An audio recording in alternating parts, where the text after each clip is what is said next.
ሴት ልጅ የራሷን ነገር አቋቁማ ካልሆነ በስተቀር ትዳር ላይ እንድትገባ ፈቃደኛ እውነት ነው። ቤት መቀመጥ የለባትም፣ የወንድ እጅ መጠበቅ የለባትም። ግን አይኖራትም ብላችሁ ታስባላችሁ እናንተ? የራሷ ስራ እርግጠኛ በዚህ ነው የምትተዳደረው ብላችሁ ታስባላችሁ?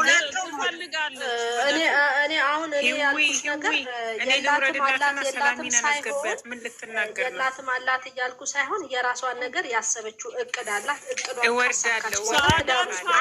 ተናግራለች እኮ ከ3 አመት በኋላ ብላለች። የእውነት ግን ወርዳለች። ሰላሚና ነው ሴት እንዳትወልጂ ሳዳ ትወርዳለች። ውረድ ብላኛለች። ሳዳ ቆይ ልውረድላለች። አሁን ሆይ ሆይታ ተጋብተው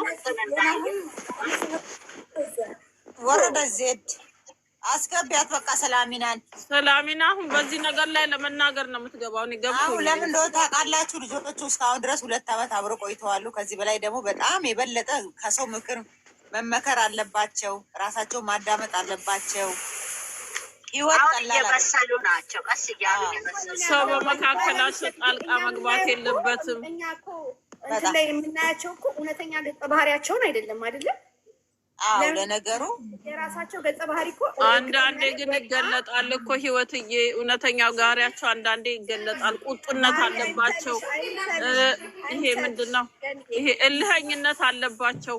ያንን አሁን ሀይሚ ራሱ ለማኩረፍ የሚበቃት ወይ ለመናደድ ትንሽዬ ነገር ነው። እሱም እንደዛ ሁለቱም መስተካከል አለባቸው። እኔ ግን ይሄ ደግሞ ይሁንሽ ወይ አይደለም ህይወት አንድ ሰው ቀለበት አርግላት እንትን አርግላት ብሎ አይደለም ያኛው ግለሰብ ማድረግ ያለበት። በራሱ ጊዜ ራሱ ነገሮች እኛ የሰው ህይወት ውስጥ አሁን የነሱን ህይወት እኛ እንኖር ማለት ፍቅራቸው ደስ ይላል፣ እንወዳቸዋለን፣ በጣም ደስ ይሉናል፣ በጣም እንሳሳላቸዋለን። እንዲለያዩ አንፈልግም። ግን ህይወታቸውን እኔ ወይም አንድ ሰው አይደለም ሄዶ የሚኖረው እነሱ ስለሆኑ ራሱ አለቀ በሚለው በሚወስኑበት ሰዓት ራሱ በራሱ ቀለበት ያድርግ። እኔ አሁን ቀለበት ያድርግ ፍቅሩን ይግለጽላት ምንጥስ የሚባለው ነገር የራሱ ነው፣ የሰውየው ውሳኔ ነው፣ የራሱ ነው፣ የግለሰቡ የራሳቸው የሚኖሩት ራሳቸው ነው። አንቺና ባለቤት ስትኖሩ ራሳቸው ማንም ሊኖርላቸው አይችልም። ስለዚህ እኔ በግፍፊት የሚሆን ነገር አይሆንም። አሁን ጥሩ ጉድ ላይ ናቸው ያሉት፣ ጥሩ ናቸው ሁለቱም፣ ጥሩ አስተሳሰብ አላቸው፣ ለመጥፎ ነገር ተገዢዎች አይደሉም። ብዙ ጥሩ ኳሊቲ አላቸው። ለዚህ ነው የምንወዳቸው ሁለቱንም። እንዳይጣሉብን እንፈልጋለን።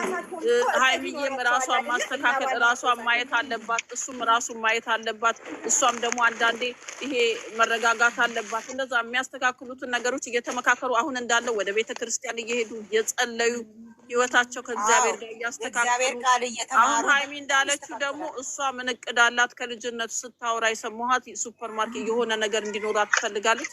ያንን ደግሞ ከእግዚአብሔር ጋር ልጆቹ በጣም ጨዋዎች ስለሆኑ ወደ ምንም ሱስ ተገዥም ሌላ ነገር ስለማያታልላቸው ያንን ደግሞ ከእግዚአብሔር ጋር እርግጠኛ ነኝ ያደርጉታል ብዬ ስለማስብ ያንን ነገራቸውን ፈጽመው አስተካክለው እሷም ገና ልጅ ስለሆነች እሱም ልጅ ስለሆነ ተስተካክለው ያለ እኮ አይነት አለው። ልክ ነሽ። በሱ እድሜ የተጋቡ ሰዎች ይኖራሉ።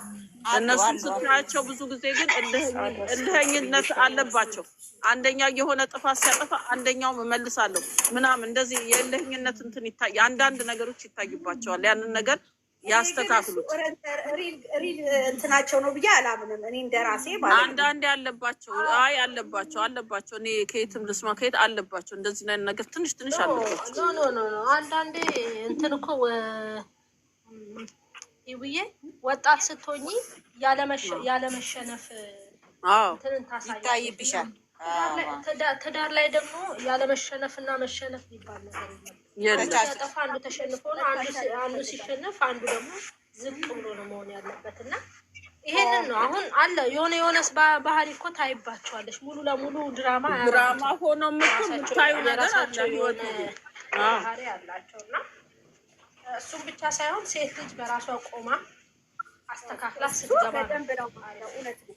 የወንድ ጥገኛ እንደኔ የራሷን ፍላጎት የምታሟላበትን ራሷን የምትችልበትን እሱም ደግሞ ሰርቶ የሚገባበትን ተማምነው እንዲኖሩ ያ ነው የሚሻለው። እቤት ተቀምጣ የወንድ እጅ መጠበቅ እኔ ለማንም ሴት አልመኝም። ማንኛውም ሴት የራሷ የሆነ ነገር ትንሽዬ ባይሆንም ትንሽዬ የምትሆን ወጣ የምትገባበት መኖር አለበት። በዚህ በደንብ ራሴም እንደዛው ነኝ። ሲቀጥል ደግሞ ላይፍ ራሱ ላይፍ ሲስተሙ የምንኖርበት አኗኗር አይሰጥም። በአንድ ሰው ደሞዝ በአንድ ሰው ስራ። ስለዚህ ሁለት ሰው ሰርቶ መኖር አለበት ማለት ነው። ስለዚህ ናልዬ በአሁኑ ሰዓት ደግሞ እኔ ስሰማ ባለቤቴ እዛ ቤተሰቦቹ እዛ ስለ ኢትዮጵያ ውስጥ በጣም በጣም በጣም ኑሮ እናንተም ትሰማላችሁ በጣም እንትን ብሏል። አዎ ስሰማ እንደዛ ነው። እንደውም ስናወራ ዛሬ ስንጫወት ከሱ እና ብዙ ነገሮች የሚያስተካ እንጂ እኔ አሁን ይሄ እኔ እንደዚህ እንደዚህ ቀለበት ምናምን ሲሉ ድሮ እኔ ዩቲዩብ ላይ ራሱ ትንሽ ጀምሬ ነበር ስሰራ።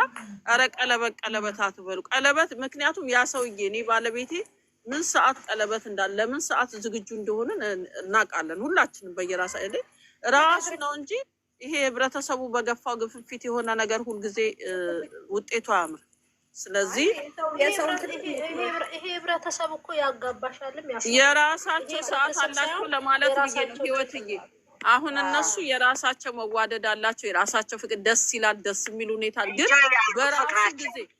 በራሱ ጊዜ ጨርሰው ሲሆን ምን እናውቃለን? ምንም የምናውቀው ነገር የለም እንኳን ጨርሰው። አንቺ ደግሞ አንዴ አውቃለሁ አንዴ አላውቅም ትያለሽ ህይወትዬ። ደግሞ አንዴ እኔ እኮ አንዴ አውቃለሁ አይደለም እኮ ጨርሰውስ ቢሆን ብለን እንደምት ነው እኮ እንዴ ሊሆንም ይችላል።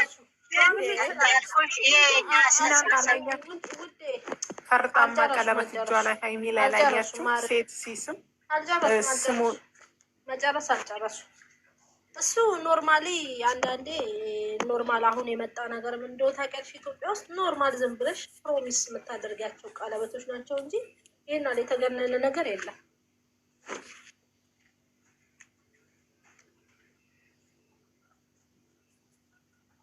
የራሳቸው ሲጀመር ማለትም ቀለበት ሳይሆን የራሳቸው የተግባቡ ቃል አላቸው ብዬ አስባለሁ። ፕሮሚስ ቃል ባይኖራቸው ኖሮ አንድ ቤት ይኖራሉ እንዴ? እኮ እንደዛ ይኖራቸዋል። ይፋ የሆነ ግን አየሽ ለክብሯም ሲል ይፋ የሆነ ሰውም ህዝቡም ስለሚጠብቅ በወሰኑበት ሰዓት አሁን ቀለበት ማድረግ አለብኝ በቃ ብሎ ራሱ ዝግጁ ባረገበት ሰዓት ደግሞ በይፋ እንደ ሌሎቹ ቀለበት ሰርፕራይዝ ያደርጋታል፣ ለኛም ያደርገናል። ከዛ በኋላ ደግሞ በዚህ ሰዓት ሰው ሁሉ ስለተጋ አንዳንዴ ያንዳንዱ እኮ ጥሩ ነው ይዘልቃል። ያው ነገሮች ሁሉ ተስተካክሉላቸው በዚህ እድሜያቸው የሚገቡ ሰዎች አሉ። ሁሉም አንድ አይነት ሊሆን አይችልም። ስለዚህ መሰለቻቸት ይመጣል። ውዴ ያ እንኳን መሰለቻቸት እንኳን የሰዎቹ የፍቅር ሁኔታ ነው። ግን አዝሌ ናቸው እነሱ። እኔ እውነት ለመናገር ከተሰለቻችማ ትዳር ውስጥ ሆነ ይሰለቻቻሉ። እንዲያለ እኮ ቅድም ሀይሚዬ ያው ሽምግልናው ነገር ኦልሬዲ ሽምግልና ምናምን አለን እሱ ነገር አልቋላል። አሁን እኮ ሲጀመር ምን እንደው ታውቂያለሽ፣ አሁን የዘፈነው ዘፈን ነው አዲስ የተለቀቀ ዘፈን ነው የዘፈነው። እሱን እኮ ማለቱ ደግሞ ወደፊት አሁን እሱ ነው ሰርግ ያስመሰለው አይደል? እሱ አሁን እንደዚህ የምታሸሽኝ ወደፊት እንደሆነ አይቀርልሽም፣ ያው ከኔ ነው የምትወልጂኝ የሚያገባሽ አይነት ንግግር ነው የተናገረው ልጁ እንደዚህ አይነት አላት እኮ ዛሬ እንደዚህ አይነት ፍላጎት ቢኖር ኖሮ ከኔ ጋር ስንት ጊዜ ነው አብረን የዘለቅ ነው አላት። አሁን አላማቸው እነሱ ራሳቸውን በእርግጥ በዚህ በኩል ደስ ይሉኛል። አላማቸው መጀመሪያ አላማ አላቸው። ያንን አላማ አስተናግደው ሲጨርሱ ነው የራሳቸውን ሁኔታ እንጂ እኛ ስለጨፈርን እኛ ቀለበት ያደርጋሉ ስላልን የእነሱን ይወስ ስለማንኖር እዚህ ውስጥ ራሳቸው እኔ የፍቅር ተንሳሊ ጨምሯል ንግግር እኮ በጣም አሁንማ ጭራሽ ይፋ እያደረገው መጥቷል። በቃ በጣም አሁን ሁሉ ነገር ይፋ አደረገ እኮ በቃ እንኳን አንቺን አይደለም 2 ዓመት አብረን ቆየው ይላል የሚለውን ዘፈን ደግሞ ለነዛ መንደር ጋብዛቸዋል። ምን የሚለው አንቺና ምኝ እኔ በደንብ አልሰማሁትም። እስቲ በይው ምንድን ነው የሚለው? ወይ ጉዴ ለእኔ አንቺና ምኝ የሚለው ማንን ታምናለሽ? ማንን ያምናሉ? ይሄ ያስኬድ አንቺ ደግሞ አንድ ሰሞን ምንድን ነው ገኒ አይገባትም እንደዚህ ነው እኔ ገብቶኛል። ግን ዘፈኑ አልሄደልኝም ዘፈኑ ይሳጣል አልሄደልኝም። ራሱ እኮ ትወስዳለች። ተይ ገኒ እኛ ምን መቻመናት ታዲያ ይብላኝ ለአንቺ አንቺን አምኜ ማለት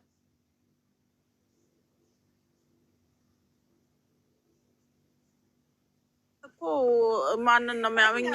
ጉድ ስታረገው እኮ ነው እሱን ዘፈን ጉድ አድርጎ የጠፋው አለ እንጂ ጉድ አድርጎ ለጠፋ አካል ነው አፕል ተብሎ ጉድ አደረገና ሁሉንም ጠፋ። ብቻ የሴቶች ጉዳይ እቃ ክፍፍል እኔ አሁን እሱ ሲያስበው ራሱ እንደው ደስ እኮ ነው።